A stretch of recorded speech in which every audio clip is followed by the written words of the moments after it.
화면 보세요. 지금 검정색이 먼저 보이세요? 흰색이 먼저 보이세요?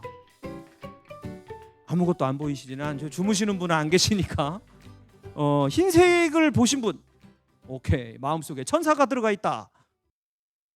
검정색이 보신 분, 마음속에 악마가 들어가 있다라고 얘기하면 기분이 안 좋으시겠죠? 그런데 두 개 다 보이실 수도 있어요. 제 얘기에 따라서. 예, 그게 우리 마음이에요. 그런데 이 건강보험료가요, 되게 재밌는 게 이게 1960년도에 애셔라는 사람의 작품이에요. 천국과 지옥이에요. 기가 막힌 거예요. 그런데 선과 악이 공존하는 게 국민건강보험이다. 이게 무슨 얘기냐면 혜택 받을 때는 80% 이상 혜택이 되잖아요. 80% 이상 혜택이 될 때는 좋아. 아, 혜택번호에 막 까지고 내가 내는 것만 얼마 있으니까 좋아. 그런데 보험료 낼 때 되면 별로 기분이 안 좋아. 그리고 돈을 다 따로따로 다 각각 소득에 따라서 재산에 따라 다를 달리 내지만 혜택은 다 똑같아. 그러니까 뭐 사람들이 어떻게 하고 싶어요? 아, 줄이고 싶어 하는 거예요. 그래서 이 두 가지 마음을 갖고 있는 것도 건보료구나, 이렇게 생각을 한번 해봅니다. 자, 다음 얘기.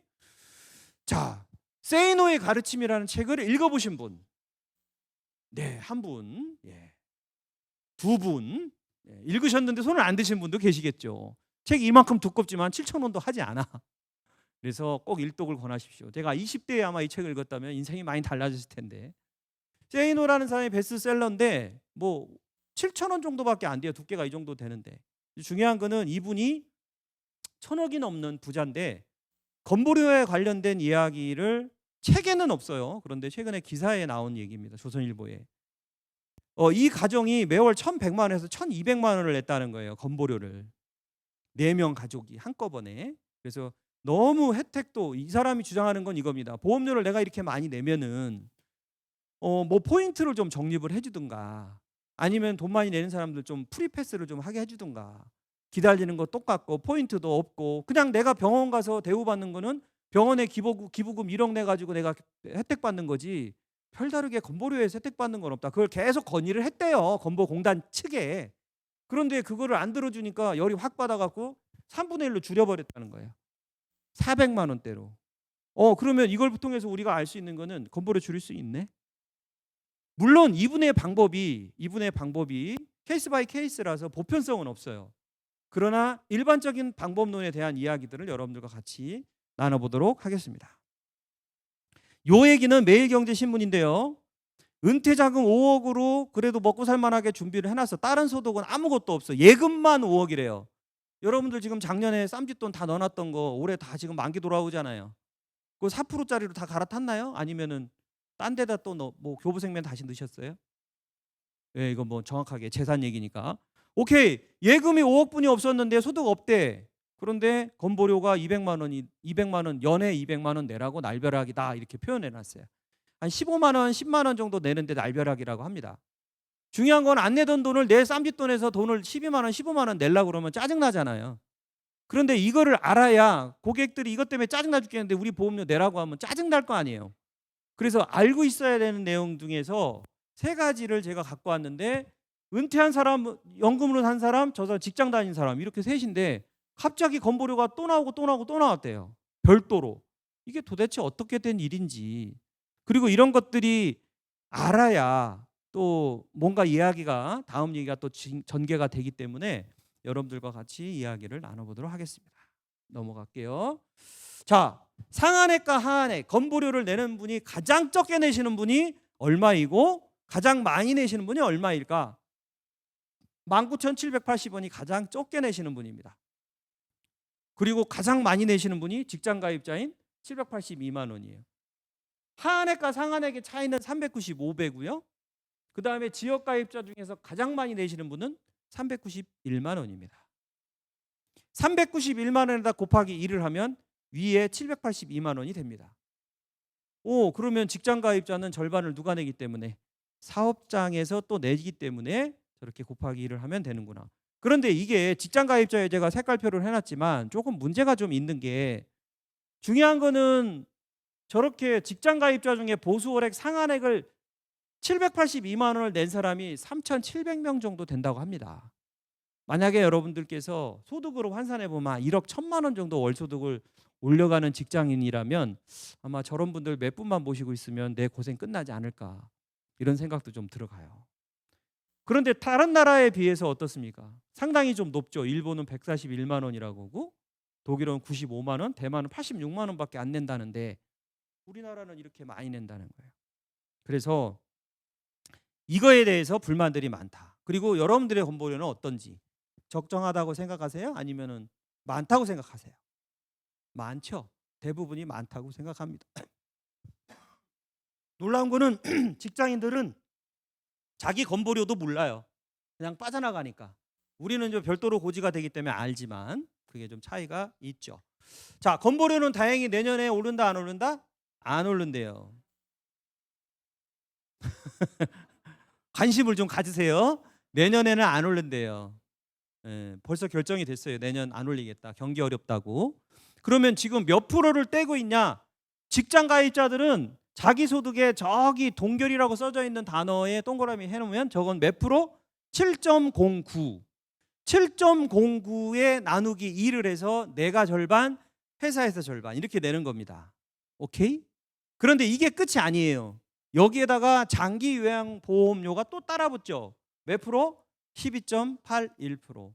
그러면 내가 건보료가 10만 원이 나왔어요. 7.09 해서. 지역가입자는 자기가 다 내야 되지만 다 나왔어요. 그러면 여기에 12,810원이 뭘로 빠져나가는 거예요? 네, 장기 요양보험료로 빠져나간다. 이게 건보료다. 그리고 7년 만에 지금 동결이 됐다. 네, 이거를 여러분들이 알고 계시면 되겠습니다. 그동안에는 연도별로 계속 올려왔잖아요. 3.49부터 시작해서 쭉 올려왔고 2024년도에는 빵프로, 그래서 안 올리겠다. 그러나 저거 있죠. 장기요양보험료는 조금 올릴 겁니다. 12.95인가요? 이렇게 올라갈 거예요. 네, 여기까지. 다음. 자, 먼저 건보료 2차 개편이 언제 됐는지를 말씀을 드릴게요. 건보료가 1차 개편도 있었고 2차 개편도 있었는데 최근 거 2차 개편은 2022년도 9월 달에 됐습니다. 언제요? 예, 작년 9월에. 그래서 직장 가입, 지역 가입자부터 여러분들 해당되는 지역 가입자, 두 번째 피부양자, 직장 가입자, 이런 순서로 하나씩 말씀을 드릴게요. 자, 먼저 첫 번째 요 표를 한번 보세요.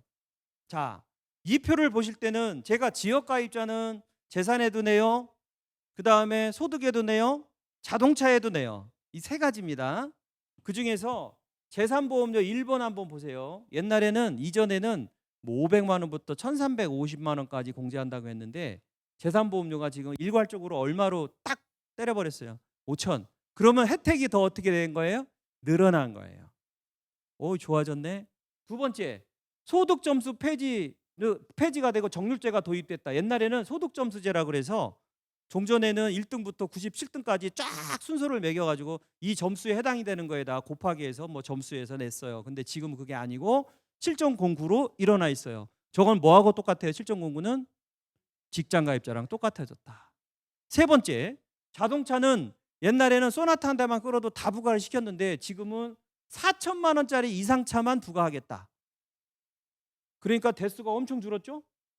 180만 대 가까이 되다가 12만 대로 줄었잖아요.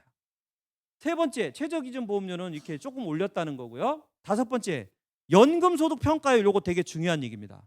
내가 지역가입자인데 연금을 받아요. 여기에서 연금은 우리 회사에서 판매한 연금이 아니고 국군공사예요. 거기다 적으세요. 국군공사. 국군 아저씨는 공군사관학교 출신이다, 이렇게 알면 돼요. 국군공사는 국민연금, 군인연금, 공무원연금, 사학연금이에요. 요거 합한 거예요. 그걸 받는 것이 내가 한 달에 200 받아. 그러면 그 200만 원 곱하기 7.09를 해서 소득으로 봐서 부과를 하는 게 아니라 여기에 지금 나와 있는 소득 평가율을 보겠다는 거예요. 그러면 소득 평가율은 뭐냐면 200만 원을 받는다고 했으니까 지금 현재 바뀐 걸로 따지면 50%만 갖고 온다며요. 그러면 200만 원 곱하기 7.09가 아니라 얼마? 100만 원 곱하기 7.09로 가겠다라는 거예요. 종전에는 30%였네요.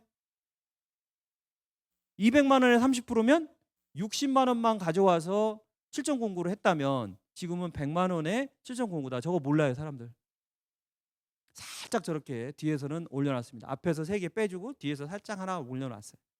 그래서 이게 지역가입자입니다.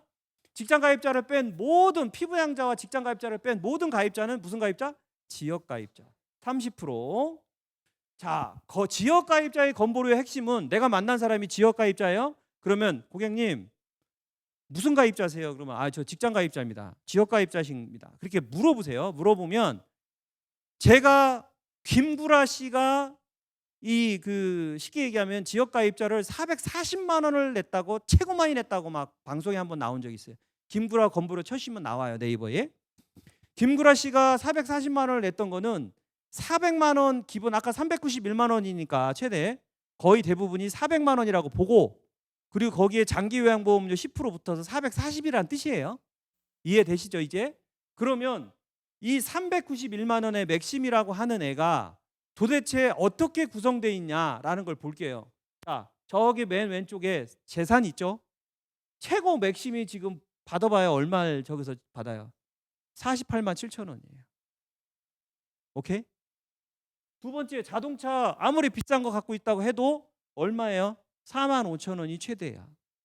그런데 여기 지금 맨 끝에 보세요. 소득이 지금 340만 원 정도 나오죠.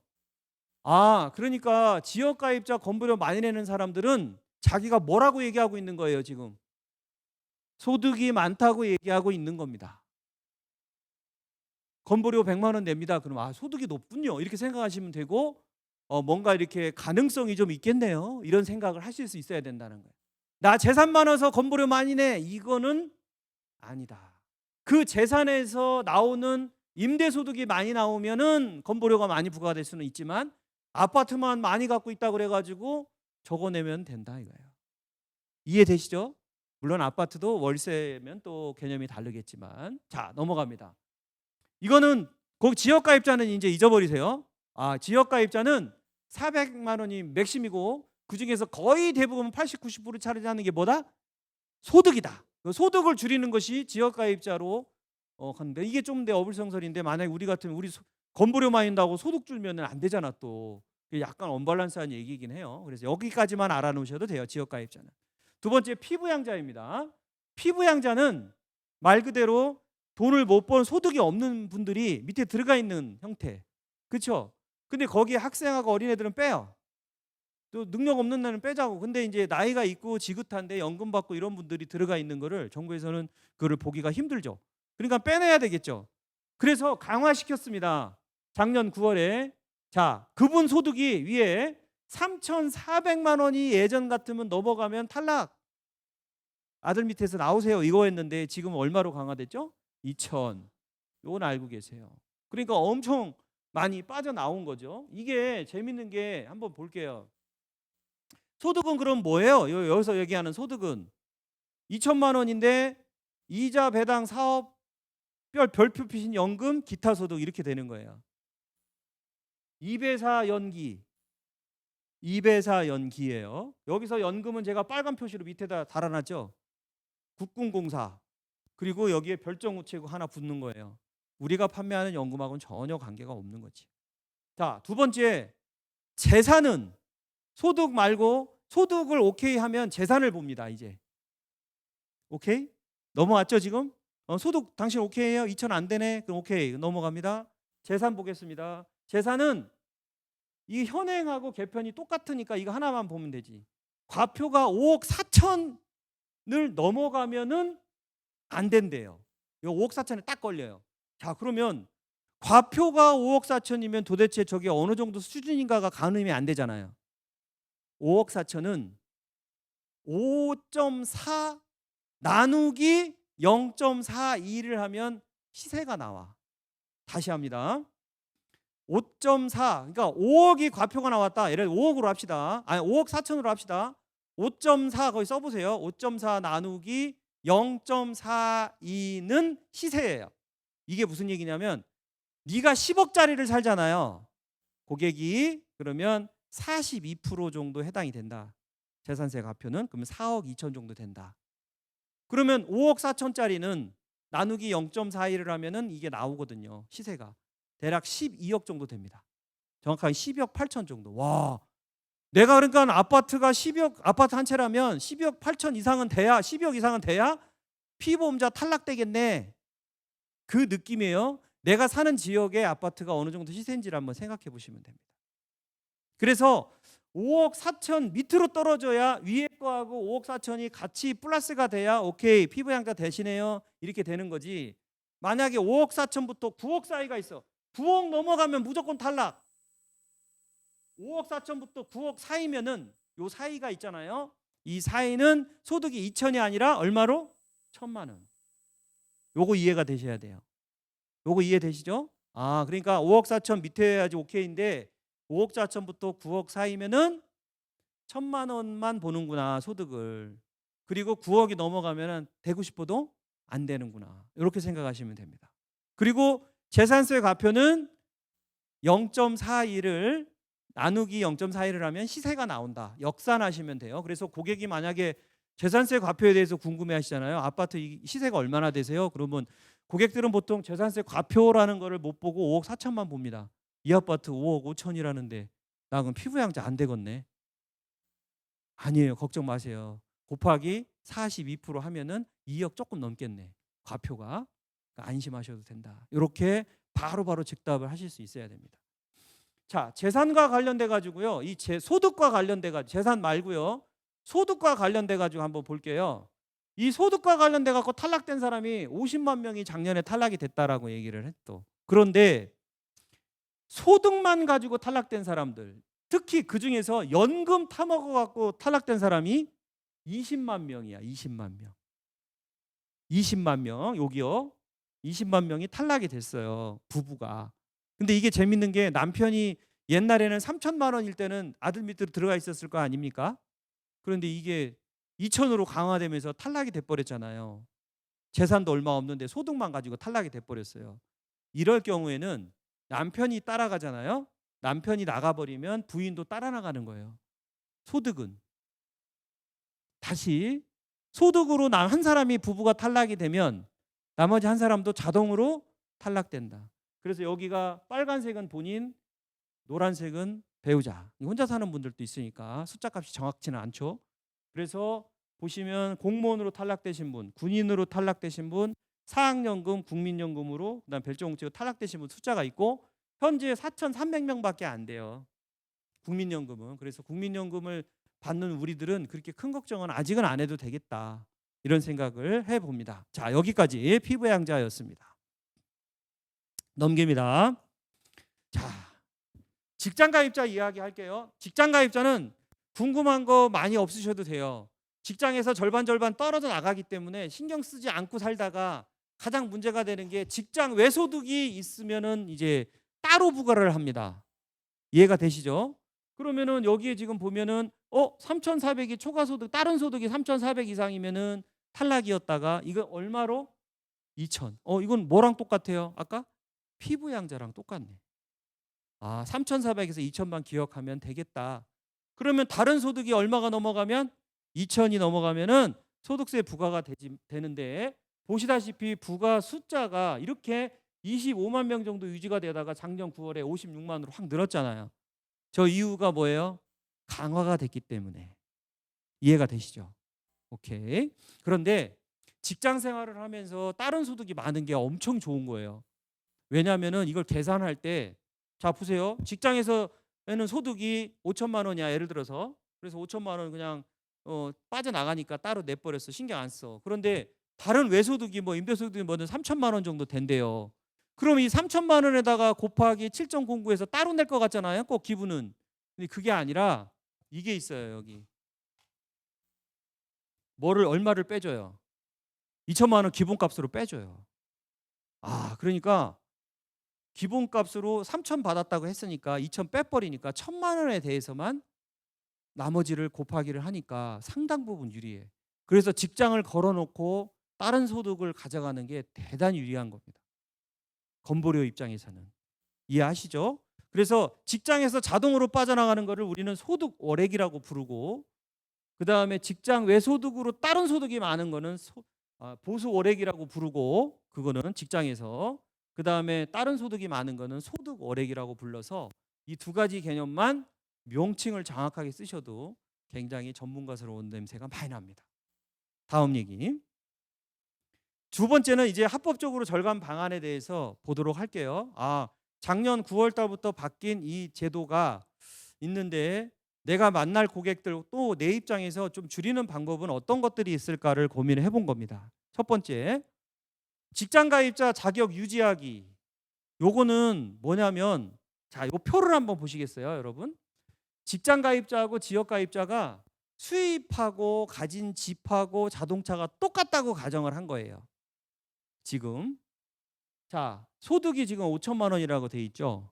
한 달에 416만 원을 한 사람은 월급을 받고 한 사람은 뗄 것 떼고 경비 빼고 소득이 남는 거를 지역 가입자가 벌고 있다. 두 번째, 시가는 12억 원이니까 5억 4천 정도 해당이 되겠죠? 아까 우리가 봤던. 세 번째, 자동차는 5천만 원 넘어가니까 부과가 될 거예요. 소개를 보니까 어떠세요? 직장 가입자는 14만 7천 원에 장기 요양보험료를 합하니까 16만 6,610원 나오죠. 그런데 이쪽 지역 가입자는 지금 얼마가 나옵니까? 55만 4천 원이 나와요. 그러니까 지역 가입자가 뭐 혜택을 줬다 또는 마이너스를 많이 시켜줬다 한다 하더라도 굉장히 불리합니다. 같은 재산, 같은 소득이라 하더라도. 뭐 때문에 그럴까요?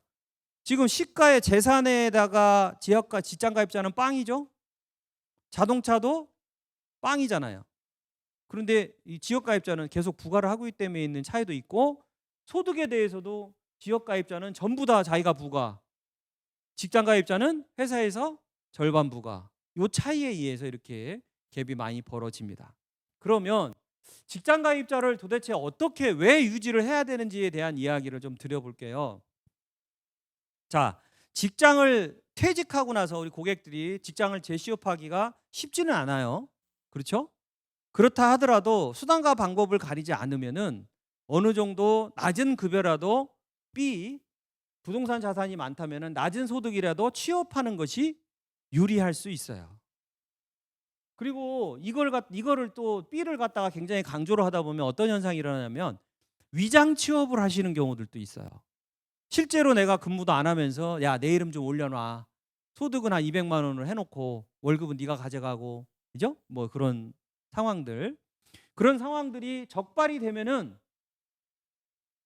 추후에 이제 발각을 하면은 이제 추징을 하겠죠. 그런데 저 사례가 그렇게 많지가 않다. 건보공단이 엄청 바쁘다. 그런 생각이 좀 들어가고요. 두 번째, 이렇게 해서 직장 가입자로 근무를 하다가 A로 올라갑니다. 직장 가입자로 근무를 하다가 내가 16만 원 정도 아까 보험료를 냈어요. 16만 원 정도로 보험료를 냈고, 이분이 직장 가입자인 이분이 지역 가입자로 그만두시면은 이 보험료 나오겠죠, 그대로. 그러면 본인은 저 보험료 내고 싶죠. 16만 610원. 그렇게 낼 수 있다고요. 고지서를 발부를 받아요. 바로 퇴직을 하시면 고지서를 발부를 받거든요. 그 고지서를 발부를 받은 다음에 두 달 안에 나 옛날에 냈던 16만 6,610원짜리 보험료 내고 싶어요 라고 얘기를 하시면은 36개월 동안 그걸 봐줍니다. 그거를 무슨 제도라고 해요? 임의 계속 가입 제도. 여러분들이 저 임의 계속 가입 제도 하나만 알고 계셔도 굉장히 유리합니다. 임의 계속 가입 제도. 그러니까 저거를 활용하려면 일단 직장에 1년 이상을 근무를 해야 되거든요. 1년 이상 자격을 유지를 해야 되기 때문에 1년 근무하고 조금 냈다가 3년 또 인터벌 갖고 또 다시 취업해서 1년 있다가 또 다시 3년 하고, 그러다가 또 1년 취업하고 또 3년 인터벌 갖고, 이게 현실적으로 불가능할 수는 없어요. 현실적으로는. 그래서 이 방법이 저는 굉장히 좋은 방법이다. 특히 3년의 시간이 있기 때문에 여기에 이제 건보료가 지역가입자로 가면은 많이 나오기 때문에 저것을 소득이 나오는 거는 자녀하고 좀 놀아본다든가, 집도 공동명의로 나눠본다든가, 내 재산도 없앤다. 그래서 이렇게 누굴 준다든가 증여한다든가 3년의 시간을 벌 수 있기 때문에 지역가입자로서 건강보험료를 줄일 수 있는 시간을 확보할 수 있다. 제 얘기 이해 가시죠? 오케이. 마지막으로 C는요, 뭐냐면 내가 1인 법인으로 설립하는 분들도 꽤 있어요. 그래서 나는 장사를 내가 뭔가 아이템이 하나 있어서 장사를 하고 싶은데 그냥 개인 사업자로 덜커덩 차려버리면 이런 일에도 뺄 거 빼고 이런 일에도 남으면은 무조건 건보료 부과거든요. 그렇게 하지 말고 일단은 법인 사장으로 해서 1인 법인으로 딱 가볍게 차려놓고 그냥 종업원 없이 나 혼자 일하고 법인으로 통장 입금받고 출금하고 이렇게 하고 살다가 월급을 나한테 주는 거죠. 많이는 책정 안 하겠죠. 한 200만 원 정도, 300만 원 정도 이렇게 낮게 책정을 해서 그걸로 건보료하고 반반씩 내다가 나중에 그죠? 정리할 때 다시 이제 임의 계속 가입 제도를 신청할 수 있는 상황이 발생이 될 수가 있기 때문에 어떻게 될지 사업이 잘 될지 안 될지는 모르니까 일단 시작하실 때는 가능하면 1인 법인으로 설립하시는 것도 하나의 방법이 될 수 있다라고 고객한테 멘트를 해주시면 됩니다. 이게 첫 번째 직장 가입자의 자격 유지하기입니다. 자, 두 번째 여러분들이 반드시 알아놓으셔야 될 거 피부양자 자격 요건을 충족하기. 이 피부양자 되고 싶은데 그러려면 사전 중에 많이 해야 되고 소득은 얼마라고 했죠? 우리 배웠잖아요. 2천.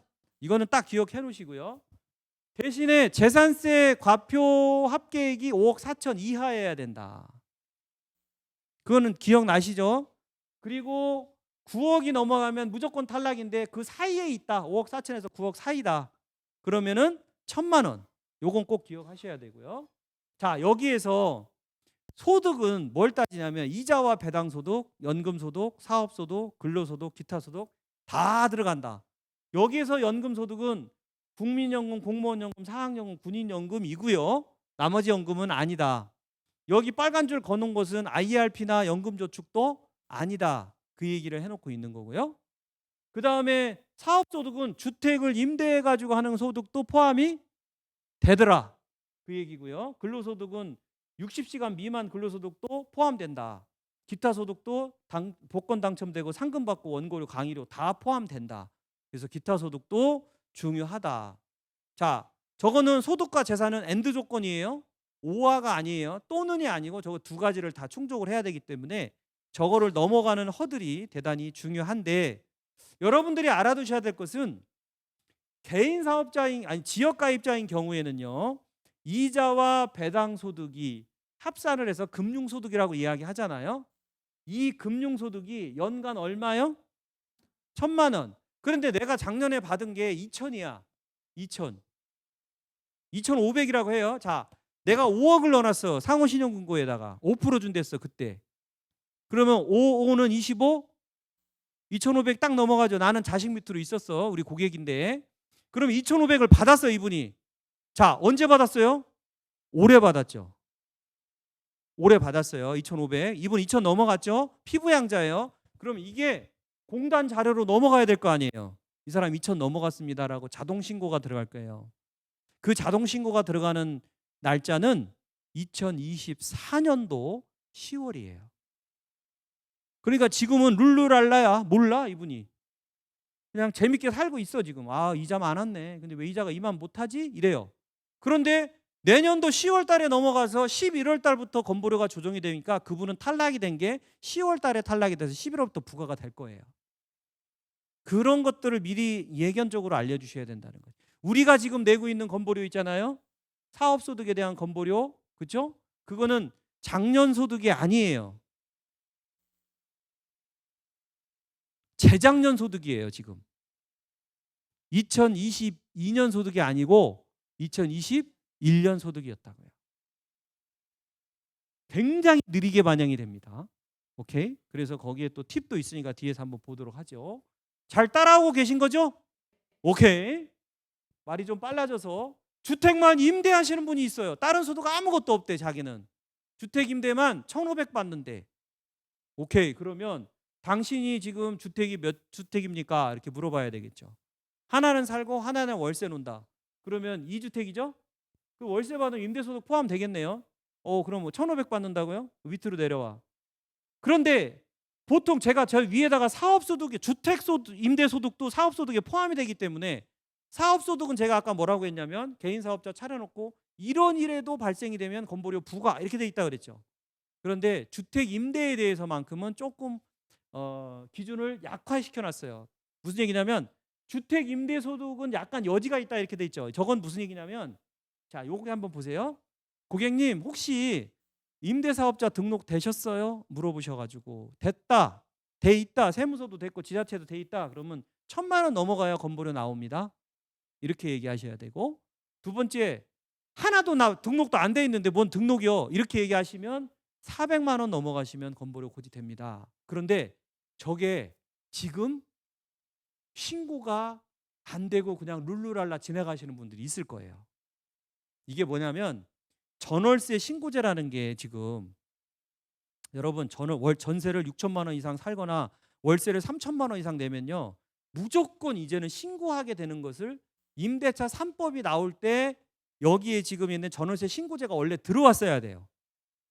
그런데 원희룡 장관이 나와가지고 1년 늦춘다고 했어.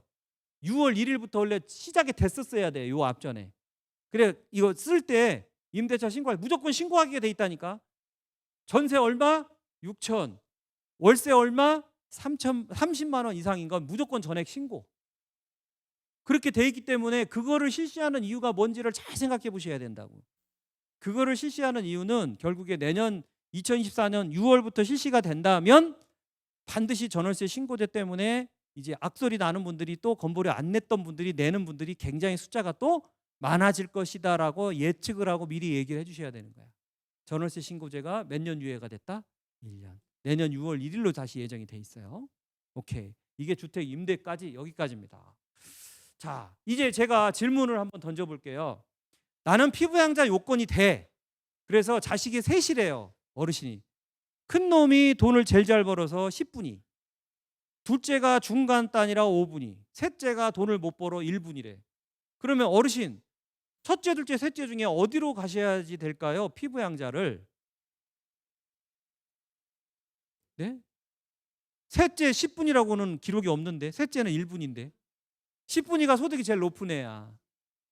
어르신은 과연 선택은 1, 2, 3번 중에 하나, 둘, 셋? 아니 그냥 첫째, 둘째, 셋째 중에 하나, 둘, 셋? 셋째. 왜? 귀여우니까? 자, 여러분 굉장히 중요한 게 이 안에 들어가 있어요.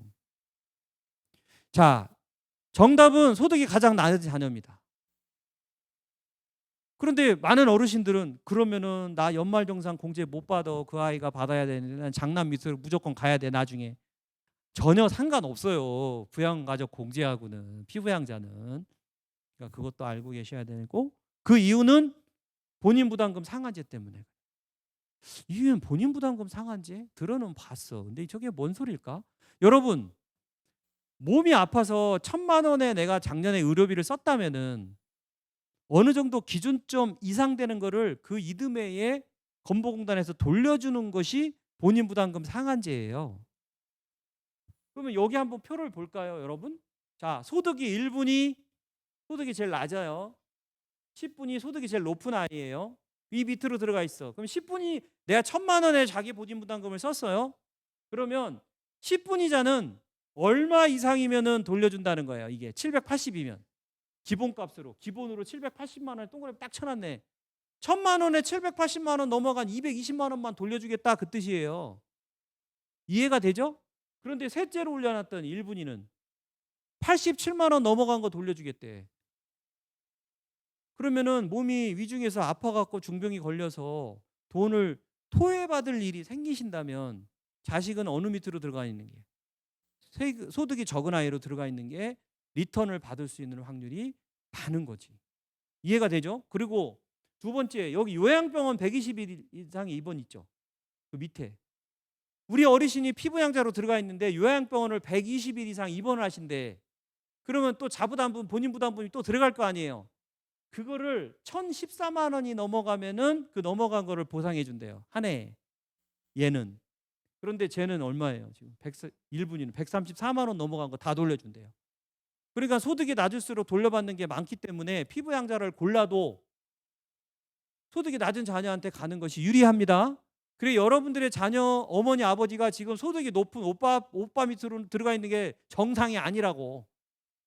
그리고 두 번째, 제가 두 번째 얘기합니다. 그분이 엄마 아버지가 시골에 사셔. 지금 시골에 살고 계시고 농사 짓고 있는데 피부양자는 내 밑으로 들어가 있는 경우들도 있잖아요. 그럴 경우에 어떻게 할 거냐.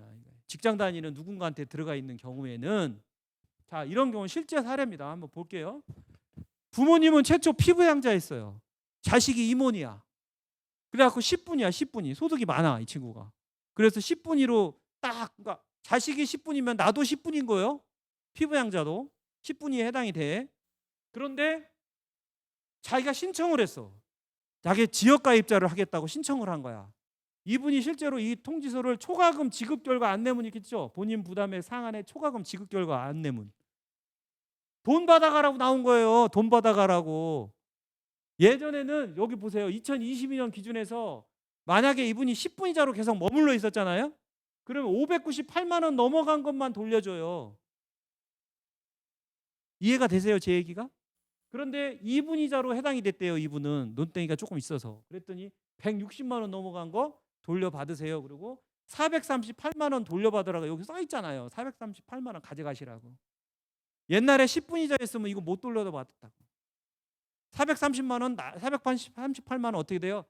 날아가는 돈이. 그런데 이게 점점 갭이 벌어지니까 2023년도에는 10분이잖아요. 이게 요양병원 계시는 분이에요. 이분이 1,014만 원이야. 자, 여기 한번 봐요. 여기 1,014만 원이라고 그랬고 여기는 지금 요양병원 120일 구분이 안 돼 있죠. 2022년에는 598만 원이었잖아. 지금은 이거 쪼개놨고 이걸 점점 이제 머리를 쓰는 거지, 정부에서도. 그러니까 이 기준점을 적용해 보면 여기 지금 보시다시피 이분은 846만 원을 올해는 받게 돼. 근데 요양병원 들어가시면은 뭐 한두 달 있다가 돌아가시는 분도 계시겠지만 일반적으로 그 시간이 굉장히 길어지기 때문에 실질적으로 본인 부담금 상한제를 이용하신다면 이 부분은 플러스 된다. 자, 그다음에 우리한테 가입한 실손보험은 본인 부담금 상한 금액을 줄 때 빼고 줄까요? 그냥 상관없이 다 줄까요? 빼고 줍니다. 그래서 이 실손 중요하기는 한 보험입니다만은 실제적으로 한번 퀘스천 마크를 해봐야 되는 게 아닌가. 실손보다도 더 중요한 보험을 가입시키는 게 더 낫지 않을까, 이런 생각을 해봅니다. 넘어갑니다. 자, 세 번째, 비과세 분리과세 상품을 적극적으로 좀 활용해라. 자, 여러분, 지역가입자는 1,000만 원이 넘어가면은 건보료가 부과가 됩니다. 이자와 배당소득이 1,000만 원, 2,000만 원이 넘어가면 어떻게 돼요? 그냥 2,000만 원이 넘어가면 자동 탈락이고 금융소득 종합과세 대상인 거고. 자, 건강보험료에서 평가하는 금융소득은 은행 이자의 예적금, 국내 주식 배당, ELS, 국내 펀드 배당 수익, 해외 펀드, 해외 주식 이렇게 모두를 더한 수익이에요. 그런데 우리가 알아야 될 것은 이분이 지역가입자라면 얼마 넘어가면 1,000만 원이 넘어가면은 건보료에 따로 곱하기 해서 부과를 합니다.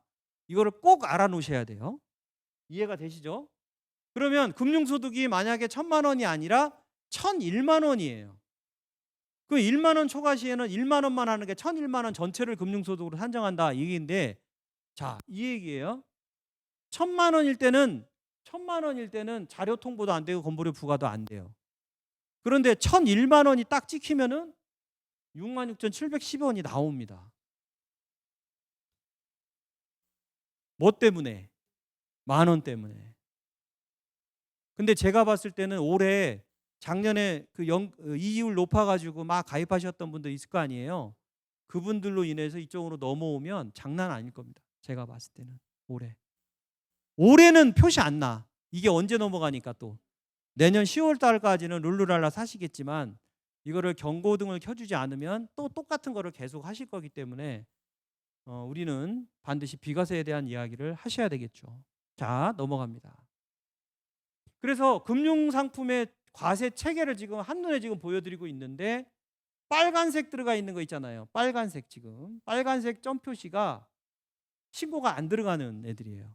세금은 내지만 신고 안 들어가는 애들도 있죠. 얘네들은 따로 부과하기 때문에 그래요. 15.4가 아니죠, 애들은. 22% 이런 것도 있고요. 그죠? 15.4만 원 온통 다 들어가네. 그리고 빵프로하고 22%하고 여기 3.3에서 5.5인 연금 이런 저축은 포함이 안 되네. 현재까지는. 이렇게 감을 잡으시면 돼. 그래서 우리는 그걸 뭐라고 얘기하냐면 비과세, 분류과세, 분리과세, 연금계좌는 현재 뭐다? 신고가 안 들어가는구나. 오로지 뭐만 들어간다? 15.4, 15.4. 이 15.4만 들어간다. 그렇게 알고 계시면 될 것 같아요. 자, 요게 지금 현재 라인업 되어 있는 비과세 상품입니다. 고객들한테 우리가 이야기해 볼 수 있는. 저 맨 위에 IS는 우리가 취급하지 않잖아요. 근데 이제 저축성 보험, 그다음에 종신형 연금, 월 적립식, 기타, 이게 저축성 보험까지 색깔 표시를 해놨고, 나머지 비과세 65세 된 이상 된 뭐 비과세 종합저축이나 조합 출자금, 비과세 주식펀드, 그다음에 조합 예탁금까지 보시면은 일목요연하게 정리를 해놨으니까 고객님 여기를 넣어야 건보료 앞으로 안 나온대요. 이렇게 얘기하시면 세금 없이 안 나온대요. 이렇게 얘기해 볼 수 있는. 이 중에서 특히 저 종신형 연금보험 있잖아요. 종신형 연금보험은 지금 현재 거치식은 얼마까지? 자, 여러분, 그거는 기타에 있는 저축성 보험. 저 1억이죠. 저 위에 있는 건 뭐예요? 지금 저축성 보험, 종신형 연금, 저건 뭐예요?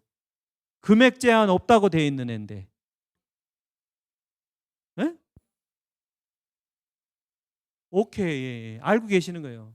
연금 수령을 종신으로 타먹겠다라는 목적하에 개피수를 동일하게 하고 55세 넘은 사람이 개피수를 동일하게 하고 나중에 완전히 소멸되는 지급 조건으로 연금을 타먹으면 금액 제한 없이 비과세예요. 근데 저는 아마 주택연금도 사실 보증금 때문에 굉장히 많은 돈을 내야 됩니다. 그게 이자예요. 굉장히 높은 이자를 불고 있는데 차라리 그거를 정리를 해가지고 뭐 10억짜리 정리해서 5억짜리 살면서 5억짜리를 종신형 연금으로 넣는 게 훨씬 더 유리할 겁니다. 그리고 애들한테 반발이 없을 거예요. 제가 주택연금을 신청하시는 분들, 어르신들을 보면은 자식들 눈치 보느라고 주택연금을 신청 못 해요. 주택연금을 신청하면 이 집은 어떻게 돼요? 없어지니까 애들이 좋아할까요? 애들이 지들이 한 것도 없는데 왜 안 좋아하는지는 잘 모르겠으나 그렇게 유쾌하지는 않더라. 그러면은 차라리 내가 이거 흔적 없이 없애버리고 작은 집으로 간 다음에 나머지 그냥 종신형 연금 넣지 뭐. 아마 여러분들 이 종신형 연금 지금 금액 제한 없이 저렇게 돼 있다고 하면 아 그래 어차피 다 없어질 거 많이 받고 그냥 뚱 치지 뭐. 우리 집안 장수 집안이야 오래 살 거야. 이렇게 생각하신다면 저거 괜찮은 방안이 될 수 있어요. 앞으로는. 여러분들 목돈이 들어올 수 있는 기회가 생길 수 있다. 저는 그렇게 봐요. 저게 금액 무제한이 저게 하나입니다. 지금 지구상에서 저거 하나예요. 금액 무제한. 그래서 이야기라도 꼭 던져보시길 바랍니다. 조건은 뭐라고요? 개피수 동일, 나이 몇 살 이상? 55세 이상. 만기에 소멸되는 조건으로 종신토록 뿌려주면 비과세입니다. 50세 됐는데 막 저거 한다고 하면 안 돼. 55세. 미리 가입은 시킬 수 있겠지. 연금 타먹는 조건이 55세니까. 자, 여기까지 비과세였습니다. 자, 그 다음에 네 번째, 건보료를 좀 다소 줄일 수 있는 방법은 지역가입자인 경우에는 소득이 줄 수 있잖아요. 제가 아까 뭐라고 그랬죠? 자, 올해 2023년도 1월부터 12월 31일까지 소득을 올렸는데 이 소득이 언제 신고 들어가요? 내년도 10월 들어간다고요, 이것도. 그런데 나는 이미 종합소득세 신고를 5월 달에 했잖아, 그 이듬해. 그래서 줄어든 걸 알아, 내가. 재작년보다 줄어든 걸 아는데 알면은 빨리 신고하시라고. 줄어들었다는 거를 알면 내가 예를 들어서 작년 연봉이 1억이었는데 올해 5천으로 줄었대. 그러면 내년에 신고하기 전에 신고하고 나서 세무세 신고하고 나서 증명이 나오면 7월 달에 나오거든요. 그 증명서가. 7월 달에 그냥 팩스로 밀어넣으면 7월 달에 돈을 내면 7월 달 보험료부터 깎아줘요. 12월 달까지. 7월 2일 날 내면은 8월 달 보험료부터 깎아주고 또. 그게 약간 좀 차이는 있습니다. 두 번째, 저 위에 있는 케이스인데 아파트 팔았대요. 아파트 하나 팔았잖아요. 지금 20억 가던 거 10억으로 이사했다. 6월 말에. 그리고 아파트를 팔았으면 다른 세금 신고하느라고 바빠갖고 아무것도 신경 못 써. 근데 내가 딱 나타났어. 아파트 팔았어요? 그러면 건보료 줄었겠네요. 이거 당장 신고하시면 빼줍니다. 얼마를 빼줄까요? 이 사람 같은 경우에는 재산으로 빠지는 거니까 5만 원 정도 월에 빼줍니다. 저거를 신고를 안 하기 때문에 그냥 가만히 있다가 11월 달에 부과되는 조정되는 대로 가는 거예요. 그냥 많은 고객들이. 자, 이거 그래서 재산과 소득 감소 시에는 무슨 신고? 신속하게 신고하면은 10월 달, 11월 달에 조정될 때까지 기다리지 말고 7월 달, 6월 달에도 조정된 보험료로 12월 달까지는 빼준다. 이거를 굳이 건보공단에서 빨리 신고하라고 쫓아다니면서 얘기할 필요는 없는 거지. 우리가 알아서 해야 되는 거지. 자, 이게 신속한 신고입니다. 다섯 번째는 사는 지역이 어디냐에 따라서 건강보험료를 엄청 깎아주는 경우들이 생겨요. 최대 얼마까지? 지금 50%까지 건강보험료가 절감이 됩니다. 자, 다섯 번째 말씀을 드렸고요. 다섯 번째는 자동차는 거의 유명무실하게 이제 지역가입자만 해당이 되죠. 젊은 친구들, 직장가입자들은 마이바흐 뭐 2억짜리 차가 10대여도 상관없어요. 건보료는 부과가 안 됩니다. 자동차에는 재산에도 마찬가지고. 그런데 지역가입자로 넘어오면은 이제 부과가 될 텐데 많이 부과가 돼봐야 4만 5천 원이라고 아까 말씀드렸죠. 네, 그런데 중요한 거는 옵션은 포함이 돼요. 네. 자동차 옵션 포함이 됩니다.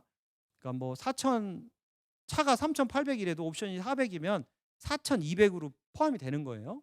그 다음에 두 번째는 중고차량은 쏙닥쏙닥 해가지고 7천만 원짜리 차를 뭐 1,000만 원에 갖고 와도 그 자기네들이 갖고 있는 표가 있기 때문에 그걸 마음대로 감가를 할 수는 없더라. 그래서 표대로 가야 되고, 그래서 결국에는 이거는 거의 유명무실한 제도가 뭐냐면 사실 이거를 건보료를 내고 있으면은 우리말로 좀 짱구예요. 왜냐하면은 왼쪽에 직장 다니는 친구 있어요? 그러면 자녀 있어요? 그럼 있다고 하면은 걔하고 공동명의로 하면 돼요. 그러면은 안 나오겠죠. 대표자를 걔로 지정하고. 다만 내가 이상하게 뭐 어디 일하러 갔다고 했는데 막 저쪽에 뭐 청평 쪽에 놀러 가가지고서 막 유원지 갔다 온 뭐 과속 사진 같은 거 갑자기 걔한테로 날아가면 좀 곤란한 일은 가끔씩 있지만 어떤 그것만 조심하면 세금은 안 내도 된다. 건보료는 이쪽에 지역 가입자도 공동으로 좀 부부끼리 7천짜리 차를 사도 나누면은 3,500씩 떨어지잖아요. 50% 하면. 그러면 건보료가 안 나오더라. 여기까지입니다. 자, 제가 총 6가지에 대해서 말씀을 드렸어요. 직장 가입자, 피부양자, 그다음에 비과세, 분리과세, 재산 소외가 감소하면 어떻게 할까? 그다음에 농어촌 이주, 그다음에 자동차 공동명의까지. 여러분들 이 내용을 처음에는 다 기억을 못 하시지만 나중에 하나씩 생각해 보면 또 기억이 나실 거로 생각하면서 네. 첫 시간 여기까지 하고요. 감사합니다. 네.